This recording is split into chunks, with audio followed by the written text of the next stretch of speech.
আসসালামু আলাইকুম ওয়া রাহমাতুল্লাহি ওয়া বারাকাতুহু। সম্মানিত দর্শক, ছোট্ট একটি আমল যদি আপনি 21 দিন করেন তাহলে আপনার ভাগ্য খুলে যাবে। আপনি ঠিকই শুনছেন। আপনি থেমে থাকুন ভিডিওতে, আমি বেশি সময় নেব না। তাড়াতাড়ি আপনাকে বলার চেষ্টা করব। ছোট্ট একটি আমল, যে আমলের বিনিময়ে আপনার টাকার অভাব হবে না, কোনো কিছুতে আপনি আটকে যাবেন না, আপনার এই জীবনে কোনো ধরনের কোনো সমস্যা হবে না। এই আমলটা অত্যন্ত পাওয়ারফুল আমল, যেটা আমি আপনাকে বলে শেষ করতে পারবো না। আমলটি আপনাকে 21 দিন করতে হবে। 21 দিনের মধ্যেই আপনি রেজাল্ট পেয়ে যাবেন, যদি আপনি সঠিক নিয়মে করতে পারেন, আল্লাহ পাকের উপর ভরসা রেখে।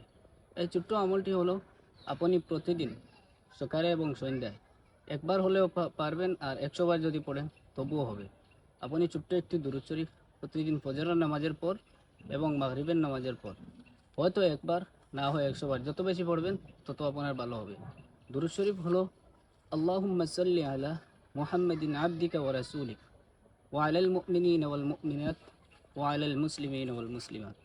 আপনাদের সুবিধার্থে আমি কমেন্ট বক্সে এই দুরূদ শরীফ দিয়ে দেব। সেখান থেকে আপনারা দুরূদ শরীফটি মুখস্থ করবেন এবং মাত্র 21 দিন পাঠ করবেন। ইখলাসের সহিত যদি 21 দিন পাঠ করতে পারেন, তাহলে আপনার এই জীবনের সকল সমস্যা আল্লাহ পাক সমাধান করে দেবেন। আশা করি বুঝতে পেরেছেন। ভিডিওটা সবের নিয়তে বেশি বেশি শেয়ার করবেন, যাতে করে সকলের কাছে পৌঁছে। আসসালামু আলাইকুম ওয়া রাহমাতুল্লাহি ওয়া বারাকাতুহু।